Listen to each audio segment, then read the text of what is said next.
আমার হঠাৎ ঘুম ভেঙে গেল। আমার বুকটা ধড়ফড় করতে লাগল। বাইরে ঘোর বৃষ্টি বয়ে চলেছে। পাশ থেকে ফোনটা অন করে দেখলাম রাত 2:30। আমার সবকিছু গোল পাকিয়ে যাচ্ছে। মানে আমি কিছু বুঝে উঠতে পারছিলাম না। মনে মনে ভয় পেতে লাগলাম। কিছুক্ষণ পরে শরীরটা স্বাভাবিক হলো, তখন সবকিছু আস্তে আস্তে বুঝতে পারলাম। সবটাই ছিল আমার স্বপ্ন। বন্ধুরা, তোমরা যারা আগের পর্ব শোনোনি তারা জলদি গতকালের পর্ব দেখে আসো, না হলে মজা মিস করবে। বৌদির আর আমার মধ্যে আজ যা যা ঘটেছে সব স্বপ্ন। দাদা আমাকে আর বৌদিকে একসাথে দেখেনি। আমি হাঁপ ছেড়ে বাঁচলাম। পাশের রুমে দরজাটা চেক করলাম, দেখলাম যে দরজাটা লক। তখন আমি নিশ্চিত হলাম যে আমি সব স্বপ্নে দেখেছি। রুমের দরজা খুলে বারান্দায় চলে এলাম। বৃষ্টির সেচ এসে মুখে পড়তে লাগল। কিছুক্ষণ এইভাবে বাইরে দাঁড়িয়ে রইলাম। বারান্দার কোণটা দেখে আগের কথা মনে এসে পড়ল। সেদিন রাতের কথা, যেদিন আমি বৌদির সাথে প্রথম আনন্দ করেছিলাম। উফ, সেই রাত কি আমি আর ভুলব? এইভাবে বারান্দায় দাঁড়িয়ে কতক্ষণ হয়ে গেল কে জানে। হঠাৎ পেছন থেকে স্পর্শ পেয়ে থতমত খেয়ে গেলাম। আমি বলে উঠলাম, এই কে? বৌদি আমার পেছনে দাঁড়িয়ে, পাশে গুড্ডু। বৌদিকে দেখে চোখ সরাতে পারছিলাম না। বৌদি আমার দিকে বিস্ময়ের সাথে তাকিয়ে রয়েছে। চোখগুলো যেন অনেক কিছু বলতে চায়, কিন্তু বলতে পারছে না। এই চোখের আকর্ষণ আমি আর সহ্য করতে পারছিলাম না। আমি তাড়াতাড়ি রুমে ঢুকে পড়লাম। আমার আর ঘুম আসল না। ভোর হতেই বৌদি ওঠার আগেই আমি দাদাদের বাড়ি থেকে বেরিয়ে চলে আসলাম। বাড়িতে এসে প্রথমে ড্রেসটা পাল্টালাম, তারপর আবার শুয়ে পড়লাম। কিছুক্ষণ পর ঘুম চলে আসল। যখন চোখ খুলল তখন বেলা 11:30। মায়ের গলা পেয়ে ঘুম ভাঙল। তারপর আমি উঠে ফ্রেশ হয়ে ব্রেকফাস্ট করলাম। বিছানায় শুয়ে আছি, রাতের স্বপ্নটার কথা ভাবছিলাম। এরকমটা যদি বাস্তবে ঘটত তাহলে সর্বনাশ হয়ে যেত। স্বপ্নের কথা মনে আসলেই ভয় হয়। এমন করে 2 দিন কেটে গেল। আমি এই 2 দিন মুড্ডুকে পড়াইনি। ভাবলাম আজ বিকেলে যাব। মনে মনে সিদ্ধান্ত নিলাম বৌদির থেকে দূরত্ব বজায় রাখতে হবে। আমি দাদার সংসার নষ্ট করতে পারব না। 2 দিন থেকে বৌদির দেখা নেই। ভালোই হলো, যত কম দেখব ততই টান কমবে। বিকেল হয়ে গেল। মাকে বললাম গুড্ডুকে পড়িয়ে আসছি। দাদাদের গেট খুলে ঢুকে পড়লাম বাড়িতে। ঢুকেই জলের শব্দ পেলাম, কলের পাড়ে। গুড্ডুকে ডাক দিলাম। গুড্ডু ঘর থেকে বেরোলো। বললাম বই খাতা রেডি রাখতে। ও ঘরে চলে গেল। আমিও যেতে লাগলাম। যাওয়ার সময় চোখ পড়ল কলের পাড়ে। দেখলাম বৌদি স্নান করছে। বৌদির দিকে তাকাতেই কেমন যেন একটা অভূভূতি হলো। বৌদিও আমার দিকে তাকালো। হালকা চমকে গিয়েছিল। আমাকে দেখবে হয়তো ভাবেনি। বৌদির চোখ থেকে নজর সরাতে পারছি না কিছুতেই। বৌদির মুখে লজ্জার ছাপ। গুড্ডুর গলা শুনে আমি বাস্তবে ফিরলাম। আমি রুমে গিয়ে গুড্ডুকে পড়াতে শুরু করেছি। বারবার সেই জল ঢালার শব্দ কানে আসছে। বৌদির হাতের শাখা আর পলার শব্দ আমার খুব চেনা। সেগুলি কলের পাড়ে বাজছে। বৌদি জল ঢেলেই চলছে। আমি গুড্ডুকে পড়াতে পারছি না। এইভাবে 10 মিনিট কাটল। তারপর বৌদির শাখা পলার শব্দ ক্রমশ নিকটে আসতে লাগল। বুঝলাম বৌদি এদিকেই আসছে। আমি গুড্ডুকে আলাদা রুমে পড়াচ্ছি। বৌদি ভেজা অবস্থায় পাশের রুমে ঢুকল। এই রুমের দরজা ভেজানো ছিল না। সেই দরজার অল্প ফাঁকা দিয়ে দেখতে পেলাম বৌদি রুমে ঢুকল। ব্লাউজ নেই, শুধু একটা হালকা লাল রঙের গামছা জড়িয়ে আছে। বৌদি সেই রুমের মেন ডোর লাগাচ্ছে। লাগিয়ে যাওয়ার সময় হালকা দরজার ফাঁকা দিয়ে বৌদি আর আমার চোখাচোখি হলো। চাহনিটা আমার খুব চেনা। গুড্ডুকে পড়াচ্ছি ঠিকই, কিন্তু মন আমার পাশের রুমে। হালকা দরজার ফাঁক দিয়ে লাইটের আলোয় প্রতিবিম্ব দেখা যাচ্ছিল। কাপড় মেঝেতে পড়ার শব্দ আমার কানে আসছিল। নিজেকে আর সংযত রাখতে পারছি না। শত চেষ্টা করেও নিজেকে আটকাতে পারছি না। গুড্ডু খাতায় আঁকিবুকি করছে। হার মানলাম। গুডকে বললাম, তুমি লিখতে থাকো, আমি আসছি। এই বলে আমি উঠে পড়লাম। যেই রুমে গুড্ডুকে পড়াচ্ছিলাম সেই রুমের দরজাটা সরালাম। দেখতে পেলাম পাশের রুমের দরজা জানালা সব বন্ধ, লাইট জ্বলছে। সামনে দেখতে পেলাম মেঝেতে পড়ে রয়েছে পরনের শাড়িটা। দেখলাম বৌদির ওপাশ ফিরে রয়েছে। গাছের জাম্বুরা 2 পাশ থেকে কিছুটা দেখা যাচ্ছে। আমি দরজাটা ভালো করে খুলে এই ঘরে চলে আসলাম। মনে হয় বৌদি এখনো টের পায়নি আমি তার পেছনে দাঁড়িয়ে আছি। আমার থেকে বৌদি কয়েক হাত দূরে। বৌদি গামছাটা চুলে জড়িয়ে খোপা করল। বৌদি বলল, শুধু দাঁড়িয়েই থাকবে নাকি? বুঝতে পারলাম বৌদি আগেই বুঝে গিয়েছিল যে আমি দাঁড়িয়ে আছি। এই বলে বৌদি আমার দিকে ঘুরল। বৌদির চোখে দ্বিভূত এক টান লক্ষ্য করলাম। পাশের রুম থেকে শোনা গেল, কাকাই কাকাই, কোথায় তুমি আমার হয়ে গেছে লেখা? আমার কানে গুড্ডুর আওয়াজ আসলো। বৌদি আমার কাছে এসে গুড্ডু থাকা পাশের রুমের দরজা লাগিয়ে দিল। গুড্ডু দেখতে পেল তার মাকে দরজা ভেজাতে। এটাও দেখতে পেল যে তার মা পেটিকোট পরে আছে। বৌদিকে বললাম, চলো আজকেও একটু গান বাজনা করা যাক, আমি তবলা দিয়ে বাজাচ্ছি। বৌদি চিৎকার করে উঠল। সেই আওয়াজ গুড্ডুর কানে পৌঁছালো। আমি জোরে জোরে তবলা বাজাচ্ছি। এরপর বৌদি আমার থেকে গিটার হাতে নিল। বৌদি জোরে জোরে গিটার বাজাচ্ছে। আমি বললাম, কতদিন থেকে একা আমি, আজকে আর রেহাই নেই। বৌদি বলল, দেখি তোমার কেমন তবলা বাজাতে পারো। আমি উবু হয়ে বসে তবলা দুটো বাজাচ্ছি আর গোলাপি চুইগম খাচ্ছি। বৌদি বলে উঠল, অসাধারণ ভাই, থেমো না, বাজিয়ে যাও, তোমার তুলনা হয় না।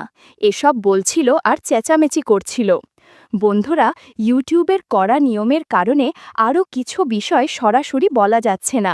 তোমরা কমেন্টে দেয়া লিঙ্ক থেকে আমার ওয়েবসাইট ভিজিট করো, সেখানে একদম খোলামেলা গল্প দেয়া আছে। টানা 1 ঘন্টা গান বাজনা করে বৌদিকে আশীর্বাদ করে বেশ খানিকটা প্রসাদ দিলাম। এতদিনের জমিয়ে রাখা প্রসাদ বৌদি খুব আনন্দের সাথে নিয়ে নিল। এরপর কিছুক্ষণ বিশ্রাম করতে বিছানায় শুয়ে পড়লাম। এদিকে গিটার আস্তে আস্তে ঠান্ডা হচ্ছে। আসলে অনেকক্ষণ যাবৎ ব্যবহার হয়েছে তো তাই। বৌদির কোনো শব্দ নেই, শুধু কেমন যেন হাঁপাচ্ছে। আমি বললাম, কেমন লাগলো আমার গান? বৌদি ক্লান্ত স্বরে বলল, অসাধারণ ভাই। এরপর আমি বিছানা থেকে উঠে সব ঠিকঠাক করে নিলাম। এদিকে বৌদির অবস্থা করুণ। আমি বৌদির ওপর একটা চাদর রেখে রুম থেকে বেরিয়ে পড়লাম। এসে দেখলাম গুড্ডু সব লিখেছে। আমি তাকে কালকে পড়াবো বলে আজকে ছুটি দিয়ে দিয়েছি। পাশের ঘরের দরজা খুলে বৌদি বাইরে বেরোলো। পরনে একটা ম্যাক্সি, ঠিকভাবে হাঁটতে পারছে না। কলের পাড়ে গিয়ে আবার স্নান করতে লাগলো। বৌদি লজ্জায় আমার দিকে দেখছে না। আমি বললাম, কালকে আবার আসব। বৌদি কথার উত্তর না দিয়ে জল ঢালতে লাগলো। আর আমি শীষ বাজাতে বাজাতে যখন বাড়ির পথে হাঁটা দিলাম, তখন সন্ধ্যা হবে হবে। সামনে দেখলাম দাদা আসছে। দাদা বলল, কিরে, কোথায় চললি? বললাম, এই তো তোমাদের বাড়ি থেকেই গুড্ডুকে পড়িয়ে আসলাম। আচ্ছা, সাবধানে যাস, বলে দাদা চলে গেল। বাড়িতে ঢুকে দেখল গুড্ডু বারান্দায় খেলছে। দাদা বলল, বাবা কি করছো তুমি? গুড্ডু বলল, বাবা এসে গেছো, কি এনেছো আমার জন্য? দাদা একটা চকলেট গুড্ডুর হাতে দিল। এরপর বৌদিকে ডাকতে লাগল, কই গো, কোথায় গেলে? বৌদি বলল, আমি কাপড় ছাড়ছি, মাত্র স্নান করলাম। দাদা ভেতর ঘরের ভেতরে গেল। গুড্ডু পাশের রুমে। বৌদি বলল, এত দেরি হলো যে আজকে? দাদা বলল, আর বলো না, যা কাজের চাপ। বৌদি শাড়ি পরতে পরতে বলল, বাড়িতে যে বউ বাচ্চা আছে সে খেয়াল আছে? দাদা বলল, তোমাদের জন্যই তো এত খাটাখাটি করি। বৌদি চুল আঁচড়াচ্ছে। দাদা বৌদির কাছে গিয়ে বলল, খুব সুন্দর লাগছে তোমাকে। বৌদি বলল, কি করছো? যাও গিয়ে ফ্রেশ হও, আমি খাবার বাড়ছি। দাদা টাওয়েল নিয়ে রুম থেকে বেরিয়ে পড়ল। বৌদির মুখটা ভার হয়ে গেল। বৌদি আয়নার সামনে দাঁড়িয়ে সিঁদুর পরতে লাগল। কি অমায়িক দেখতে বৌদি। রাত 8টা বাজে। আমি ঘরে শুয়ে রয়েছি। মা বাবা টিভি দেখতে ব্যস্ত। আমি বৌদির কথা চিন্তা করছি। এমন সময় ফোনে একটা মেসেজ আসলো। ফোন তুলে দেখলাম বৌদির মেসেজ। মেসেজটা পড়ে অবাক হলাম। বৌদি বলল, ভাই, মন দিয়ে আমার কথা শোনো। আজকে আমাদের মধ্যে যা হয়েছে সেটা আর হবে না। আমি আমার স্বামীকে ধোঁকা দিতে পারবো না। তাছাড়া গুড্ডুও আছে, তার এখনো বোঝার বয়স হয়নি, তাই বোঝেনি। আজও গুড্ডু আমাদের কাজকর্ম দেখে নিয়েছে। ভাগ্যিস তোমার দাদা ঘরে ছিল না। বাবু বলছিল যে তোমার এখনো ব্যথা কমেনি মাম্মাম, কাকাই তোমার ব্যথা কমিয়ে দিচ্ছে, তবুও তুমি চেঁচামেচি করছিলে। আমার ভয় করছিল, বাবা পারে না তোমার ব্যথা সারাতে। তখন আমার নিজেকে খুব ছোট মনে হচ্ছিল। তাই তোমাকে বলে দিলাম, আমাদের মধ্যে আর কিছু হবে না। বাবুকে পড়াতে হলে তোমাদের বাড়ি দিয়ে যাব, এটাই বলার ছিল। আমি রিপ্লাই করার অবস্থায় ছিলাম না, মাথা ঘুরছিল, কি বলবো বুঝে উঠতে পারছি না। রাতে খাবার খেয়ে শুয়ে পড়লাম, ঘুম আসতে দেরি হলো। পরের দিন সকালে উঠে রেডি হয়ে পড়লাম কলেজ যাওয়ার জন্য।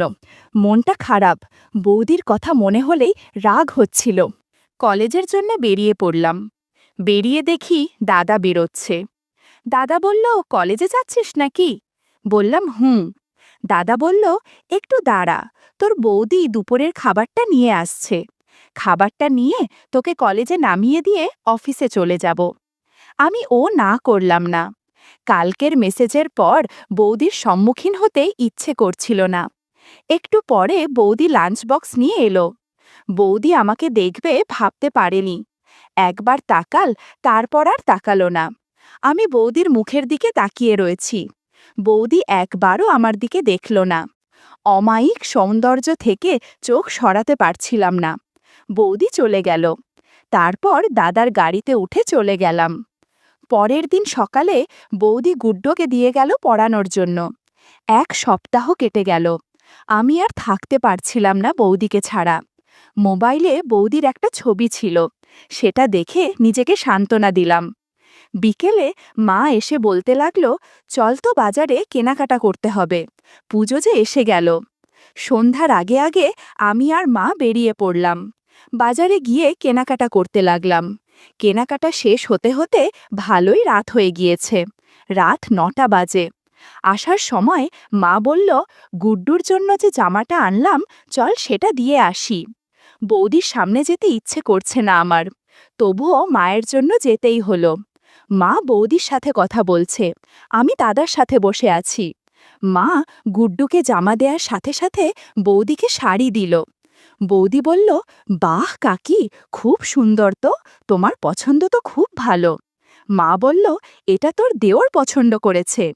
দোকানদার এতগুলো বের করেছে, আমি তো গুলিয়ে গিয়েছিলাম কোনটা নেব। তারপর তোর ভাই বলল যে এটাতে তোকে ভালো মানাবে। শাড়ির রংটা ছিল গোলাপি। বৌদি এই কথা শুনে আমার দিকে দেখল। আমি একবার দেখে চোখ সরিয়ে নিলাম, কারণ ওই চোখে তাকালে আমি আবার টান অনুভব করতাম। বৌদির মুখে হালকা হাসি ভাব। পছন্দ হয়েছে বৌদির শাড়িটা। একবার তাকিয়েই খেয়াল করেছিলাম বৌদি গোলাপি রঙের ম্যাক্সি পরে আছে। শুধু ম্যাক্সির কারণে আলো ছায়ার সৌন্দর্য চোখে পড়ছিল। কিছুক্ষণ পর আমি আর মা বাড়ি চলে আসলাম। তারপর আর 1 সপ্তাহ কাটল। পুজো এসে গিয়েছে, আজ মহালয়া। পুজোর আমেজ বাতাসে ঘুরে বেড়াচ্ছে, কিন্তু ছোটবেলার মতো আনন্দ আর পাচ্ছি না। মা ডেকে ভোরবেলায় জোর করে তুলল। টিভিতে মহালয়া চলছে। বৌদি গুড্ডুকে নিয়ে আসল আমার কাছে পড়ানোর জন্য। গুড্ডু আমার রুমে আর বৌদি মায়ের কাছে গেল। গুড্ডুকে পড়াচ্ছি। একটু পরে বৌদি ঘরে ঢুকল। আমি পাত্তা দিলাম না, দেখেও না দেখার ভান করলাম। গুড্ডুও পড়তে লাগলো। মনে হচ্ছিল বৌদি কিছু বলতে এসেছে, কিন্তু বলছে না। গুড্ডু বলে উঠল, কাকাই, তুমি এখন ব্যথা সারাও না কেন মায়ের? বৌদি গুড্ডুর দিকে তাকিয়ে রইল। বৌদি বলল, কি বলছিস এই সব তুই? আমি বললাম, এখন থেকে তোমার বাবা তোমার মায়ের ব্যথা সারাবে। বৌদি বলল, ভাই কি বলছো তুমি এইসব? ওই কি এসব কিছু বোঝে? ওর সামনে এসব কি বলছো? আমি বললাম, তুমি এবার যাও তো, আমি ওকে পড়াবো, আর আমার সাথে যত কম কথা বলবে ততই ভালো তোমার পক্ষেও আর আমার পক্ষেও। বৌদি ঝড়ের বেগে রুম থেকে বেরিয়ে গেল। আমি একগাল হাসলাম। মনে মনে বললাম, ভালো সাজা বের করে দেব। যখন সময় হবে তখন ঠিকই আমার কাছে আবার আসবে। সেদিন সব সুদে আসলে উসুল করে নেব। রাত ঘনিয়ে এলো। আমি রাতের ডিনার করছি। সেই সময় মোবাইলটা বেজে উঠল। দেখলাম বৌদি মেসেজ করেছে, ভাই কি করছো? আমি কোনো রিপ্লাই করলাম না। আবার মেসেজ আসল। বৌদি বলল, কথা বলছো না যে? আমি মেসেজের রিপ্লাই করলাম না। এর মাঝে বৌদি অনেক মেসেজ আর মিস কল দিয়েছে। আমি কোনো রিপ্লাই করলাম না। ভাবছিলাম এভাবে কিছুদিন চললে আমার প্রতি বৌদির টান বাড়বে। এরপর মাঝে মার থেকে জানতে পেরেছি দাদাবাবু ষষ্ঠী দিন থেকে বাড়িতে থাকবে না, অফিসের কাজে বাইরে যাবে। ষষ্ঠীর আগের রাতে বৌদির কথা খুব মনে পড়ছিল। ওকে কিছু বলতে পারছিলাম না, তাই চুপি চুপি বৌদিদের বাড়ির পেছনে চলে গেলাম, ঠিক যে রুমটায় দাদা আর বৌদি থাকে। বৌদি শাড়ি পরে শুয়ে আছে, কিছুটা অবছালো হয়ে আছে। এমন সময় তাদের কথোপকথন শুনতে পেলাম। দাদা বলল, এদিকে আমার কাছে আসো। বৌদি বলল, কেন? দাদা বলল, এবার পুজোয় তো থাকবো না, তাই তোমাকে সময়ও দিতে পারবো না, এজন্য আজকে ভাবছি কিছু একটা করা দরকার। মুখে লজ্জার আভা। বৌদি বলল, গুড্ডু পাশেই ঘুমোচ্ছে। দাদা বৌদিকে নিয়ে পাশের রুমে আসল। আমিও চুপি চুপি পাশের রুমে জানালার কাছে চলে গেলাম। ভাগ্যিস জানালা খোলা ছিল। দাদা বলল, তুমি রেডি হও, আমি নারকেল তেলের শিশিটা নিয়ে আসছি। এদিকে বৌদি শাড়ি একপাশে রাখল। কিছুক্ষণ পর দাদা নারকেল তেলের শিশি নিয়ে রুমে ঢুকল আর পাশের রুমের দরজা বন্ধ করল। একে একে মেঝেতে সব কিছু পড়তে লাগল। মিনিট 4 হবে, দরজা খুলে দাদা বেরোলো। হাতে একটা জিনিসে, সেটায় বেশ খানিকটা প্রসাদ পড়ে আছে। ওদিকে বৌদি তখনও শুয়ে আছে। বুঝতে পারলাম মনের মতো কোনো কিছুই হয়নি। কিছুক্ষণ পর বৌদি সব কিছু ঠিকঠাক করে রুম থেকে বেরোলো। চোখে মুখে বিরক্তির ছাপ, সেদিকে দাদার কোনো ভ্রুক্ষেপ নেই। সব কিছু দেখে বাড়ি চলে এলাম আর ঘুমিয়ে পড়লাম। আজ ষষ্ঠী। দাদা আমাদের বাড়ি এসে বলে গেল সে কলকাতা যাচ্ছে। আমি স্টেশন পর্যন্ত গেলাম, তারপর বাড়ি এসে স্নান সেরে বিশ্রাম নিলাম। নিজেকে বলতে লাগলাম, আজ ষষ্ঠী, বাড়ি ফাঁকা, বৌদি একা বাড়িতে।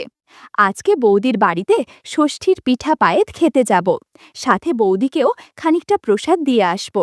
দাদা চলে যাবার পর বৌদির বাড়িতে গিয়ে যা হলো তা আগামী পর্বে শোনাবো, ঠিক রাত 8:30টায়।